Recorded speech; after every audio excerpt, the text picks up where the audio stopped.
Hi all, and welcome to Prophylactic Thinking Part 1. I'm Aryan Sood, international rated player and student of FIDE instructor Manav Saxena. Prophylactic thinking in chess means what is my opponent doing and how can I stop him. Look, playing your good move is good, but stopping your opponent's good move is also good.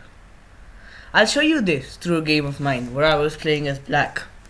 My opponent started with e4, e6, French defense, d4 and d5, old standard theory, e captures on d5, e captures on d5, exchange variation. We have bishop d3. Here main responses are bishop d6 or nf6, but I enjoy playing this nc6 move, which develops with tempo against this d4 pawn. My opponent responded with nf3 defending. We have bishop g4, pinning the knight, and again giving the threat of knight cross d4. He defends with c3. Bishop d6. We have castles. Here I go for the move knight e2 instead of knight f6 to avoid this bishop g5 pin, and also re1 check. Knight bd2. I go for queen d7, preparing to castle queenside, as mostly after capturing pawn into pawn in the French, the game goes towards a draw, and by castling queenside I get some counterplay, and the game doesn't go towards a draw.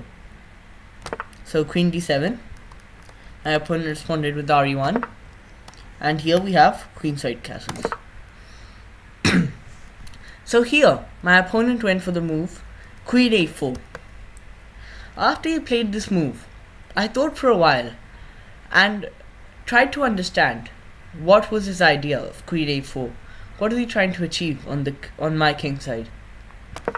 After queen a4, I thought that he might be preparing b4, b5, and pressurize a7, or at least develop a strong attack after pushing his pawns. And I thought that if I stop this move, then I will be able to develop my own attack easily. So how to stop this b4 move?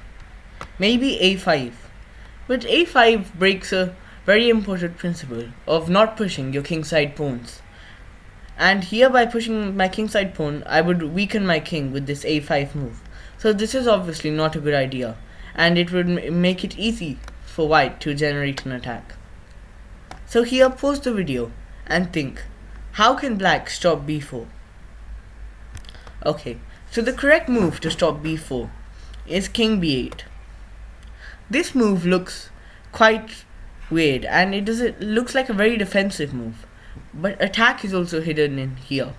By this, if white is to ever capture queen into queen, he will not capture with check, which is very important for the defense of b4 or to prevent it. My opponent, without thinking, moved the b4, which stops the direct defense of white's queen over d4. And here we can do knight cross d4, which was the idea of king b8. Because now this undefended queen, if it decides to trade queens, then it will not capture with check. And obviously white cannot take our knight here immediately, as we will capture its queen, which is undefended. So here the best move for white is queen into queen, and here we will not capture the queen, but our idea of knight cross d4 was to first give an intermediate move, knight cross f3 with check. Black has two options to capture g cross f3 or knight cross f3. My opponent went for g cross f3, and here, as my bishop is also under attack, I capture the queen with my bishop. Bishop cross d7. And here, if white decides to capture with the knight, we can go for rook cross d7. Now in this manner you saw how I understood my opponent's plan of b4, b5, and how I played such a simple move to counter it and ended up by winning a pawn. And through this, I went on to win this game. If you develop this quality of prophylactic thinking in chess and try and stop your opponent's moves, then your game will improve rapidly. Thank you all for watching, and stay tuned for the next video, and be sure to like and subscribe.